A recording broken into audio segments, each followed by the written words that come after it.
I got so much motherfucking design on right now.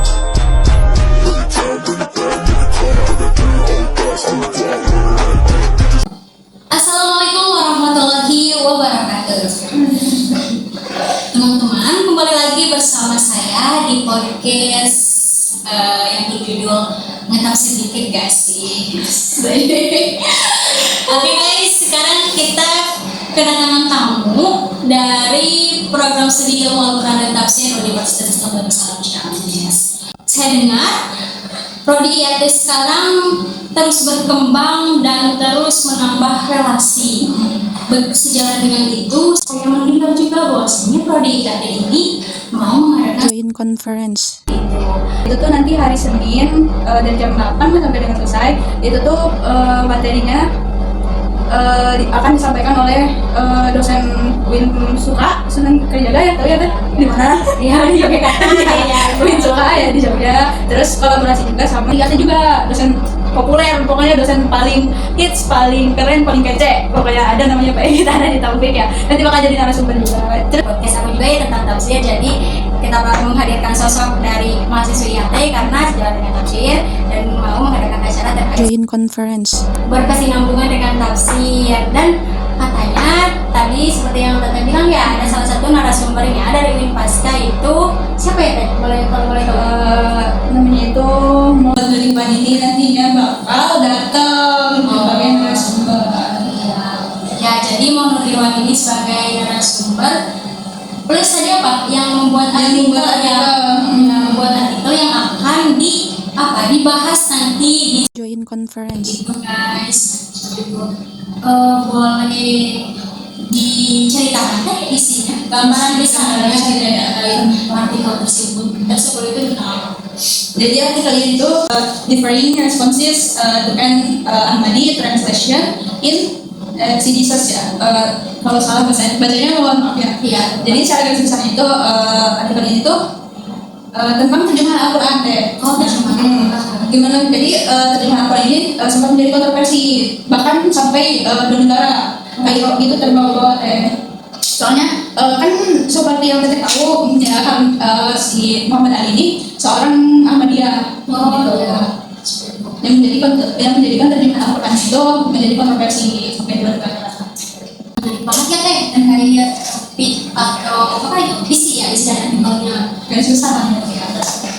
karena kalau misalnya dari perspektif saya gitu ya, kontroversial itu terjadi masalah politik ataupun keagamaan biasa, tapi dalam artikel ini justru diterangkan dalam terjemahan Al-Quran yang mana kita tahu terjemahan ya udah terjemahan aja gitu, ada Indonesia, ada Inggris, tapi pada zaman dahulu itu menjadi kontroversial. Oh seperti itu. Padahal kok bisa ya itu jadi kontroversial? Maksudnya secara apa ya, estetika gitu ya, terjemahan kan maksudnya ya udah gitu biasa aja terjemahan. Tapi dijelasin Jadi gitu ya, waktu itu kan ada dua ketakutan sama para ulama Indonesia zaman dulu gitu. Ketakutan pertama itu karena masalah kemurniannya teh. Jadi kan banyak ulama takut gitu kalau Al-Quran diterjemahkan ya nanti ketakutan gitulah tentang kemurniannya. Nah kemudian faktor keduanya itu karena si aktornya, jadi melihat siapa nih yang menerjemahkan. Kebetulan waktu itu yang menerjemahkannya seorang dari Ahmadiyah, orang Ahmadiyah gitu. Saya pasti udah tahu lah, saya juga perlu jelas lagi ya. Kalau Ahmadiyah itu apa, Muhammadiyah itu apa, NU gitu ya, udah pada tahu ya. Nah jadi seorang Ahmadiyah dan takutnya gitu ya, jadinya itu dalam penerjemahannya ditakutkan ada unsur-unsur yang dimasuki ya, diselipkan dari pemikiran-pemikiran Ahmadiyah tersebut. Jadi ketakutan itulah yang membuat kontroversi di negara gitu. Di sisi lain itu kan Indonesia seperti siapa sih tokoh yang disingkat itu Haji Omar Mas Cokro Aminoto. Nah ya beliau itu ingin kan tadinya itu ya ceritanya si Muhammad Ali, seorang tokoh yang Ahmadiyah ini, beliau itu sudah menerjemahkan ke dalam bahasa Inggris. Kemudian ada nih tokoh Indonesia yang tertarik untuk menerjemahkan ulang ke dalam bahasa Melayu. Kemudian tapi jadi booming juga gitu di Kairo sana tentang terjemahan ini, dan awalnya para tokoh Indonesia ulama-ulama itu mendukung, tetapi karena orang Kairo tidak suka, ya tidak setuju lah karena pengarangnya penerjemahnya itu soalnya Ahmadiyah. Jadi Indonesia ikut-ikutan tidak setuju karena takut gitu takut diselip-selipkan gitu pemikiran Ahmadiyahnya. Oh seperti itu. Ternyata ini melibatkan dua negara ya yang melibatkan ternyata secara kita kesimpulan kita dari sebenarnya mungkin di sini posisi Indonesia karena bingungnya awalnya setuju dan akhirnya menolak ya, dan akhirnya terjemahan dari Muhammad Ali tersebut kan awalnya setuju tapi menolak ya. Karena kalau aku sendiri sih lebih ke mungkin bimbangnya ada di Indonesia sendiri ya. Tapi di sini ada yang terpoin bahwasanya secara tidak langsung Indonesia itu kayak apa ya, mereka terlalu ikut serta dalam apa yang diungkapkan oleh Mesir, ya kayak seperti itu. Apa yang dikatakan Mesir itu waktu dulu itu pasti bisa akan diikuti gitu oleh orang-orang Indonesia. Jadi ini jatuhnya bukan sekedar tentang bahasa lagi ya, bukan sekedar tentang terjemahan lagi, tapi lebih ke otoritas ya sih teh. Siapa yang jelasinnya gitu ya. Jadi artikel ini tuh kayak ngasih lihat ke kita kalau Indonesia itu dari dulu sudah sangat terkoneksi sama pemikiran di Timur Tengah itu katanya. Apa yang ramai di Mesir itu pasti bakal ramai juga lah di Indonesia. Setelah tadi penjelasan yang terkait kan dari siapa tersebut, ada satu pertanyaan nih yang bikin aku bingung. Kok bisa si penulis dari Muhammad ini dia menemukan menemukan kejadian atau dalam kejadian itu di tahun 1920 gitu.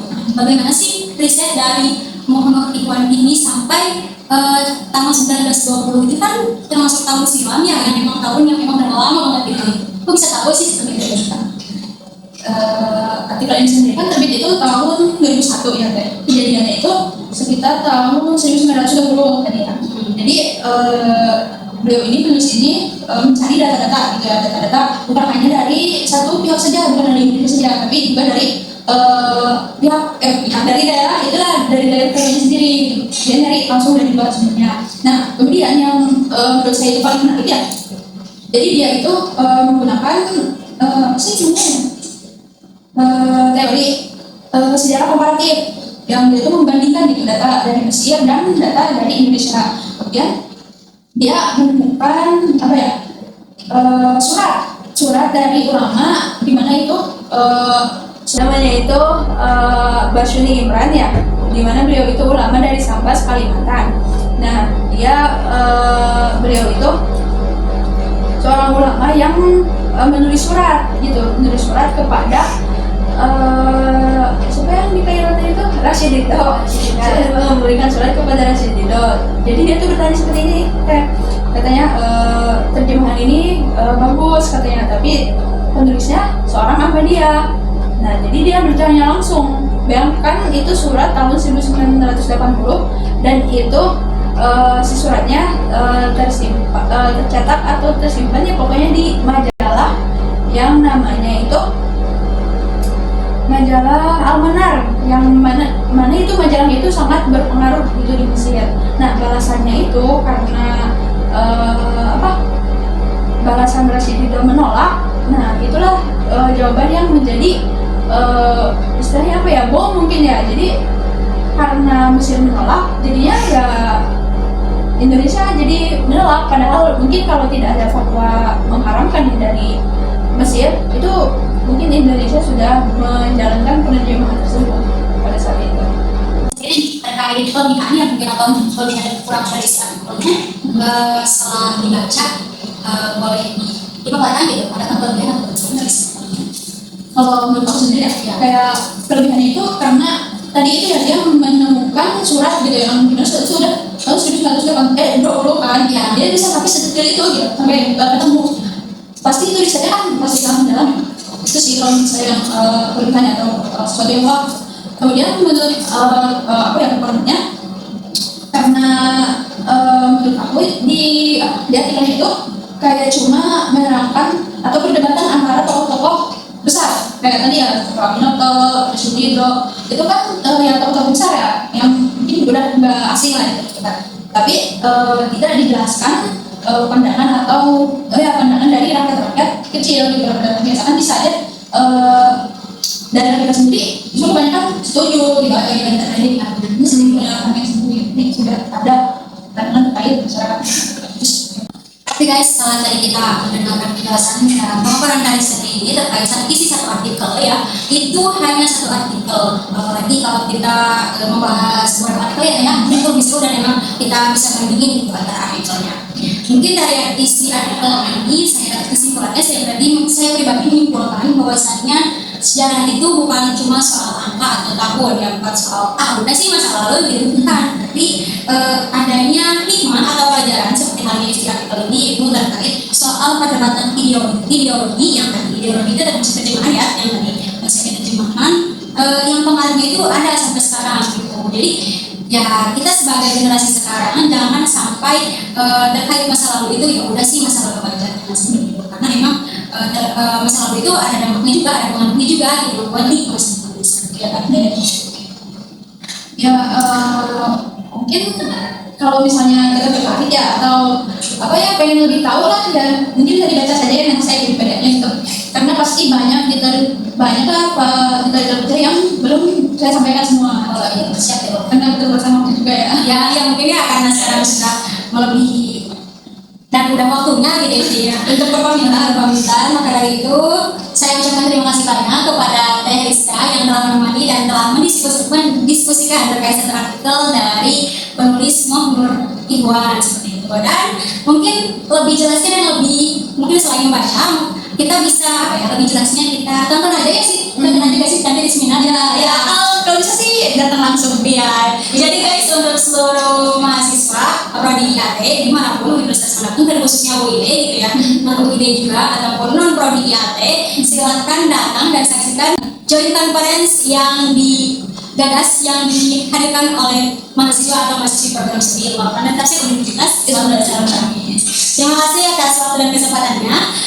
Kurang lebih mohon dimaafkan dan terima kasih sudah menonton podcast aku. Sampai jumpa di podcast selanjutnya.